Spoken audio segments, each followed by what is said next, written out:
A crise da economia americana que estamos vivendo, a dívida explodindo, o dólar sendo questionado e a inflação roubando seu poder de compra, não é um acidente. Não é incompetência. É um plano de transferência de riqueza em escala épica. No final, 5 grupos, que chamo de as 5 famílias, estão se posicionando para lucrar trilhões enquanto a maioria perde. Fique até o fim, pois a última família é a mais chocante e ela te afeta diretamente. Família 1. Os Guardiões do Papel. O Federal Reserve, Fed. O Federal Reserve não é apenas o Banco Central dos Estados Unidos, é o arquiteto silencioso de cada ciclo de riqueza e pobreza na economia moderna.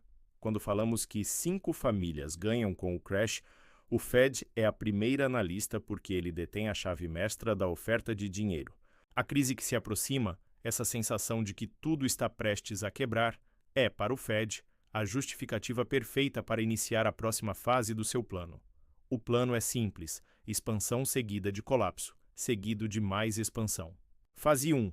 O roubo silencioso, a expansão. O Fed, através de mecanismos como a flexibilização quantitativa, Quantitative Easing, QE, injeta trilhões de dólares no sistema financeiro. Na teoria, isso deveria estimular a economia. Na prática, este dinheiro não chega ao seu bolso, ele infla os ativos financeiros. Pense em ações, títulos e imóveis de alto padrão. Quem se beneficia? Os que já possuem esses ativos, os bilionários, os fundos de investimento e os próprios grandes bancos, que são membros do sistema do Fed. O aumento da liquidez faz com que o valor do seu dinheiro no banco caia. A inflação, um processo que chamo de roubo silencioso, é a sua poupança que financia o QE. Fase 2. A crise controlada. O colapso. Eventualmente, a inflação dispara, como vimos recentemente, e o Fed é obrigado a agir de forma drástica. Eles elevam as taxas de juros, o que é o equivalente a pisar no freio de um carro em alta velocidade. O mercado entra em pânico. O crédito seca. Pequenas e médias empresas sofrem e, crucialmente, os mercados de risco começam a quebrar. Mas observe, esse pânico permite que os grandes players, aqueles com acesso a capital paciente, como fundos de pensão soberanos ou os predadores de Wall Street, comprem ativos de alta qualidade a preços de barganha. O crash é o mecanismo de transferência de riqueza do pequeno investidor ou da classe média para os grandes. Fase 3. O resgate, a próxima expansão. Assim que o colapso atinge o nível de pânico, o Fed entra novamente, não para salvar você, mas para salvar o sistema. Eles cortam as taxas de juros novamente, talvez lancem um novo programa de QE. Isso evita uma depressão total, mas consolida o poder e os ativos recém-adquiridos pelos mais ricos durante a crise. A dívida do governo, que já está na casa dos trilhões, torna-se ainda maior, garantindo que o ciclo de dependência e controle do Fed sobre a economia global continue inabalável. O dólar é a ferramenta de poder e o Fed é a mão que a empunha, lucrando não importa se a economia sobe ou desce, desde que eles controlem o ciclo. Impacto direto em você. O domínio do Fed significa que a economia americana é movida a crédito e dívida. O seu poder de compra é diluído para sustentar este modelo. Entender o Fed é entender que a solução para a crise nunca virá de quem a desenhou. É por isso que você precisa buscar lastro fora do sistema que eles controlam. Família 2. Os predadores de Wall Street. Se o Federal Reserve é o arquiteto que fornece o material, dinheiro fácil e barato, os predadores de Wall Street são os engenheiros que constroem a ponte entre a crise e o lucro. Este grupo inclui os gigantescos bancos de investimento, os fundos de hedge de alto risco e as empresas de private equity que manipulam mercados com um nível de sofisticação que a maioria dos investidores jamais irá entender. Eles são os mestres em operar nos dois extremos do ciclo econômico, a euforia e o pânico. O seu lucro não vem da estabilidade, ele se multiplica na volatilidade. A arte da posição assimétrica. O sucesso dos predadores reside em obter informações privilegiadas, acesso direto aos tomadores de decisão do Fed, a família 1, e, crucialmente, em construir posições financeiras assimétricas. Isso significa que eles apostam em cenários onde o potencial de perda é limitado, mas o potencial de ganho é praticamente infinito. Antes de cada grande colapso, como em 2008, esses predadores sabiam exatamente o que estava acontecendo. Eles não alertaram o público, eles apostaram contra o sistema, lucrando bilhões ao vender a descoberto, shortar, os ativos podres que eles próprios ajudaram a empurrar para a classe média. A fase da euforia, o engodo. Durante a fase de expansão do crédito facilitada pelo Fed, os predadores inflam bolhas. Eles criam produtos financeiros complexos, muitas vezes tóxicos, e os vendem ao público e a investidores institucionais desavisados, rotulando-os como investimentos seguros ou inovadores. O boom tecnológico, o frenesi imobiliário ou qualquer outra mania especulativa é sempre pavimentado pelo otimismo que eles próprios promovem ativamente. Essa euforia é o engodo que atrai a liquidez da família 1 e o dinheiro da população, preparando o terreno para a próxima fase. A fase do pânico, a colheita. Quando a euforia atinge o ponto de ruptura e o Fed começa a apertar o cinto, o pânico se instala. As ações despencam, os imóveis perdem valor e o crédito congela. É aqui que os predadores fazem a sua colheita. Armados com grandes reservas de capital, cash is king, eles iniciam a maior transferência de riqueza da história recente. Eles compram empresas à beira da falência, imóveis a preços irrisórios e portfólios de ações por frações do seu valor original.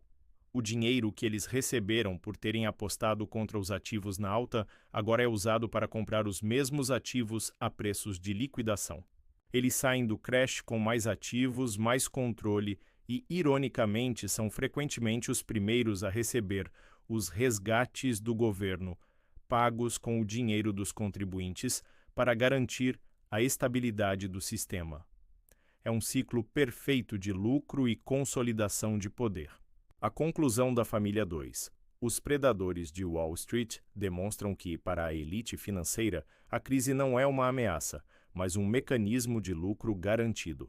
Eles se beneficiam da assimetria de informação, da complexidade intencional dos mercados e da previsibilidade da reação do Fed. O próximo crash da economia americana, seja ele de dívida, imobiliário ou tecnológico, será apenas o próximo capítulo para que eles aumentem seu domínio sobre a riqueza do país. Estar ciente de como eles se movem é o primeiro passo para garantir que você não seja a presa nessa caçada. Família 3. Os reis do lastro real, ouro e commodities.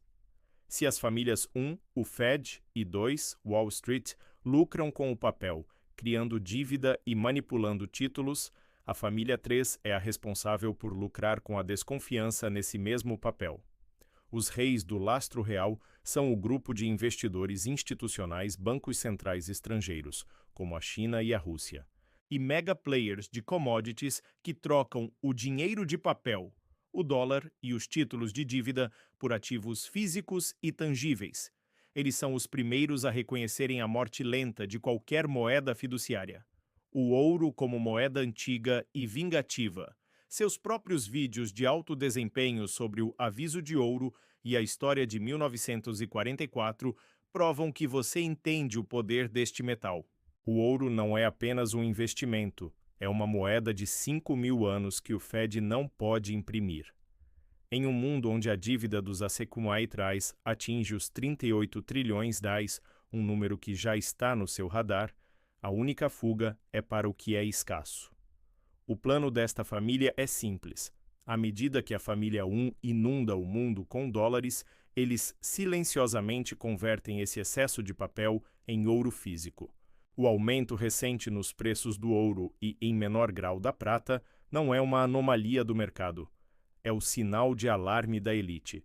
É o reflexo direto da perda de confiança global no dólar americano. Os reis do lastro real estão usando esse momento para acumular, sabendo que quando o colapso do dólar for inegável, a demanda por ouro e prata explodirá, consolidando seu lucro. A batalha das commodities, o novo lastro. O lastro real vai além dos metais preciosos. Ele engloba as commodities essenciais que movem a civilização: energia, petróleo e gás, e alimentos, grãos. O crash da economia americana, impulsionado pela dívida e pela inflação, causa instabilidade geopolítica. Essa instabilidade eleva o preço da energia e dos alimentos, ativos que são lastreados na realidade, não em promessas governamentais. Os fundos que controlam as cadeias de suprimentos de commodities estão ganhando um poder imenso. Enquanto você se preocupa com a gasolina ou a conta do supermercado, eles estão lucrando com a escassez e a volatilidade. A estratégia dos bancos centrais estrangeiros. Esta família também inclui os bancos centrais de nações que buscam desafiar a hegemonia do dólar. Países como China e Rússia vêm vendendo títulos americanos e comprando ouro em um ritmo recorde. Para eles, lucrar com o crash não é apenas financeiro, é geopolítico.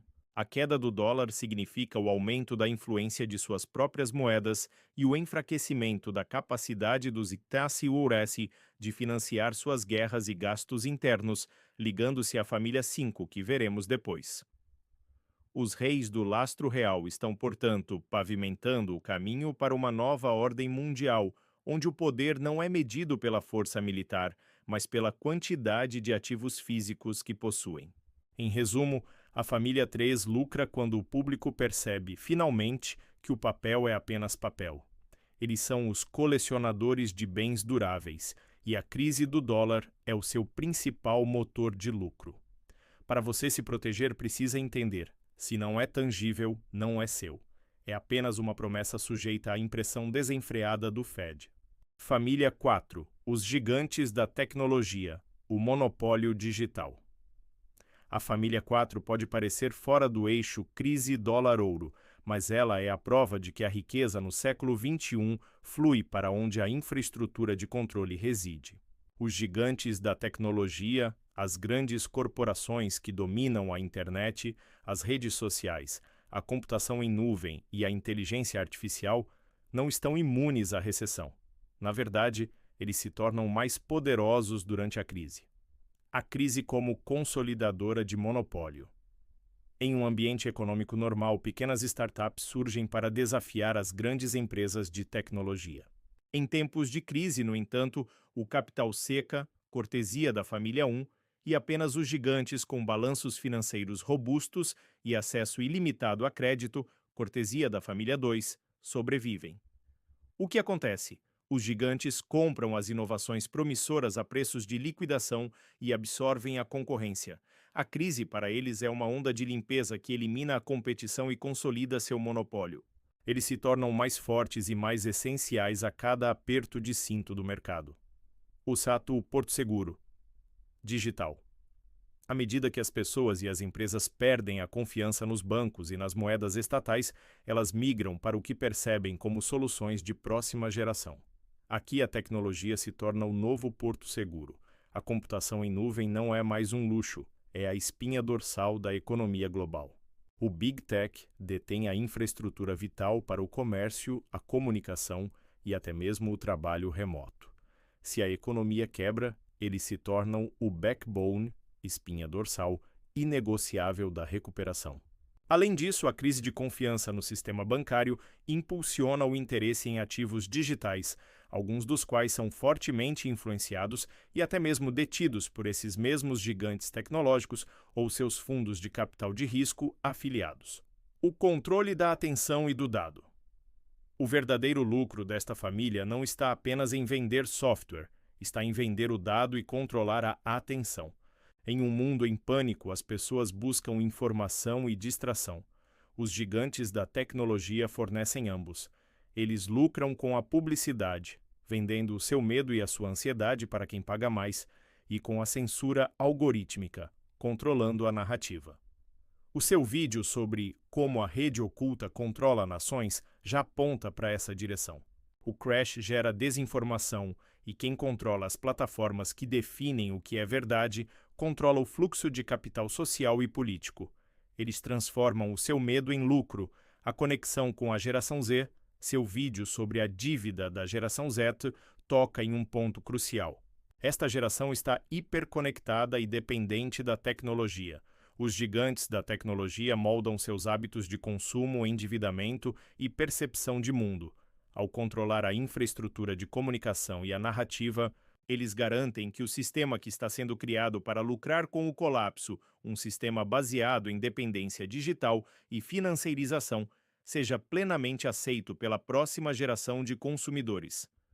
O crash financeiro tradicional apenas acelera a transição para um mundo onde o poder reside nos dados e na infraestrutura digital, e essa infraestrutura é controlada pela família 4. Família 5, a mais chocante: o complexo da dívida governamental. Você pode ter pensado que a família 5 seria um mega-bilionário exótico ou um fundo de investimento obscuro, mas a verdade é mais simples e mais sombria. A família 5 é o próprio sistema que supostamente deveria nos proteger, o complexo da dívida governamental, que engloba a alta cúpula dos poderes executivo, legislativo e o Pentágono. Este grupo não lucra com a crise apesar da dívida, eles lucram com a criação incessante da dívida. O modelo de negócios da dívida trilionária. A dívida dos S600, que atualmente ultrapassa os 38 trilhões DAIs, um número que você deve usar como âncora visual, não é um sinal de fracasso financeiro, mas sim um modelo de negócios bem-sucedido para a elite política e corporativa. Cada trilhão adicionado à dívida financia contratos de defesa superfaturados, projetos de infraestrutura com ganhos políticos e um estado de vigilância em expansão. Este dinheiro flui diretamente para as empresas que financiam as campanhas políticas, criando um ciclo de corrupção legalizada. O crash, ele é apenas o pretexto perfeito. O jogo da culpa bipartidária. Em tempos de crise, como o seu vídeo de maior sucesso sobre o crash repetido, a máquina de propaganda bipartidária entra em ação. Democratas culpam republicanos por cortes e republicanos culpam democratas por gastos excessivos. Essa é a distração para o público. Nos bastidores, ambos os lados concordam em uma coisa: o show deve continuar. Eles votam ano após ano para aumentar o teto da dívida. A crise, ou a ameaça dela, permite que eles votem pacotes de resgate urgentes e não auditados, que canalizam trilhões para os seus doadores, que são, convenientemente, as famílias 1 e 2. O lucro deles é o poder mantido pela dívida e a impunidade garantida pelo caos. A guerra é o negócio, o complexo militar-industrial. O subgrupo mais lucrativo desta família é o complexo militar-industrial. A dívida astronômica dos Excelsior é em grande parte justificada por sua necessidade de manter a hegemonia global. Quando a economia americana começa a enfraquecer, a aposta na guerra ou na ameaça de guerra aumenta. Por quê? A guerra é uma garantia de lucros para as empresas de defesa, que são as maiores beneficiárias do orçamento trilionário do Pentágono. Eles lucram com a instabilidade geopolítica que afeta as commodities da família 3 e garantem que o dinheiro do seu imposto continue a circular dentro do círculo vicioso da elite. O golpe final, a desvalorização. O golpe final desta família é a desvalorização lenta da moeda. Eles sabem que nunca pagarão a dívida de 38 trilhões de reais. A única saída é desvalorizar o dólar. Isso significa que o valor real da dívida diminui, mas o seu patrimônio também. A família 5 essencialmente transfere o custo da dívida nacional para a sua poupança através da inflação. Eles garantem o poder da elite por mais uma geração, consolidam o controle sobre o sistema e se protegem de qualquer responsabilidade, deixando a conta para o cidadão comum e para os seus filhos. Você viu o plano? As 5 famílias, do guardião do papel ao complexo da dívida, operam em sincronia perfeita para transferir riqueza durante a crise da economia americana. Não é um acidente, é um ciclo.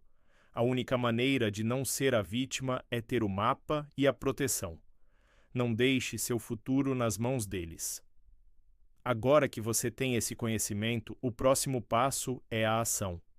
Se você quer o mapa completo de como proteger seu dinheiro da inflação, família 1, da manipulação, família 2 e da desvalorização, família 5, você precisa de ativos que eles não podem imprimir. Clique no botão de inscrição agora e ative o sino. Assim você garante que verá o meu próximo vídeo, onde vou detalhar 3 estratégias específicas de proteção com ouro e ativos reais que a família 3 está usando para vencer. O seu poder é a sua informação. Inscreva-se e vamos reverter este jogo juntos.